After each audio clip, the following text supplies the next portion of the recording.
Your heavyweight can't get out the first round. Can you speak about? Let's start with Ijabe, if I pronounce his name correctly. Schaefer.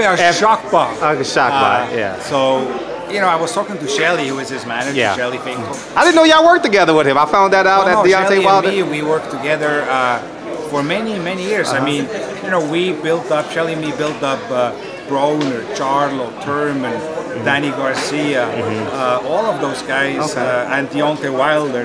So they were all Shelly, and when I was at Baltimore, we always worked together. And when I came back, then Shelly and me, obviously working together again. We have Efe together, we have Apochi together, we have Willie Hutchinson in the UK together, we have Eimantas Stanionis, the Lithuanian welterweight. So we have all those guys together. But to come to Efe, first I have to tell you about Apochi, the cruiserweight Nigerian as well.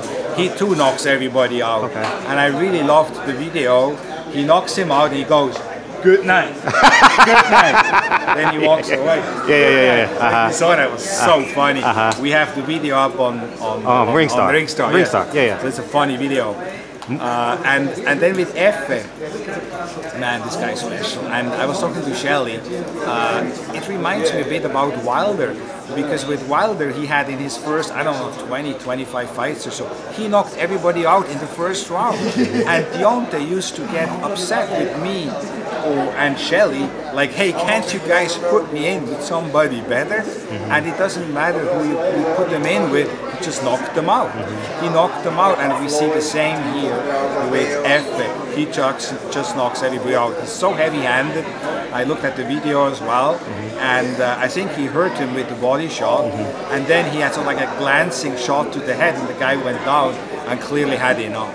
I mean, he didn't want to take more punishment. No, you're sure. And I think that's what happens. I mean, he is just unreal. What a beast, you know. Yeah, you got your hard hat on the next 2 months. You're promoting two underdogs. You're promoting Mike Garcia card, right? Yes. Okay, Mikey Garcia, Abner Mares, obviously. I like to promote underdogs, you know. Well, you've had Floyd for a long time, and you may. But you know what? Like, I remember when I did Hopkins against Kelly Pavlik. Oh yeah. Ohio man. Nobody gave Hopkins a chance. I mean, when I say nobody, I mean nobody. You can go back. There was not one person who picked Hopkins to win.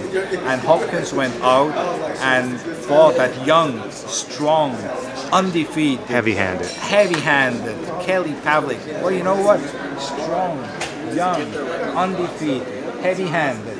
Yeah, we were talking about Kelly Pavlik, but we could talk about Gervonta Davis, because those four things I just said apply to Pavlik as they do to him. Is Abner Mares too old, just like Hopkins was supposedly too old? You know, Grandpa Hopkins, they called him, the professor. He's been Grandpa for 2 decades. Well, you know what? He taught the young buck, you know, I remember a lesson on HBO, and really dominate, not just dominated him, took him apart, and that's what experience does. And or look at when more recent history, when Nonito Donaire came to me after he was released by another promoter. He came to me, he said, "Please give me an opportunity. I still have it," and I believed in him, and now he's, a year later, guess what? He's world champion again. I was there when he gave him the belt. I believe these underdog stories, and here, you know, what do we take away from today's press conference? I think I've done a lot of press conference, but there are two things which stood out at me. First of all, the experience part.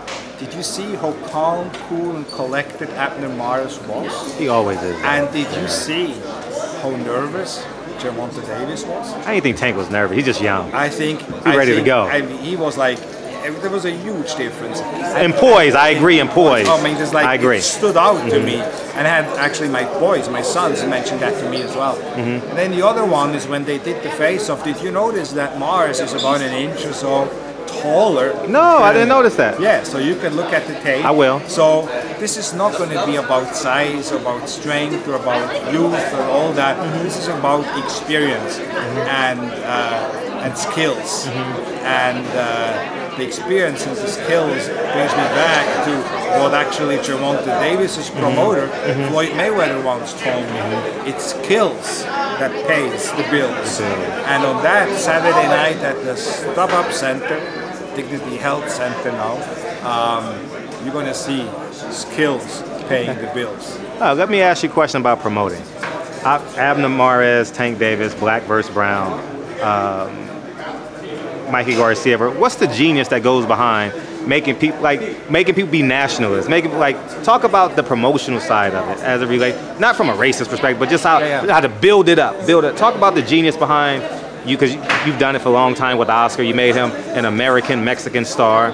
But look, I like to. For me, it's not about that, because some of my closest friends, frankly, most loyal friends,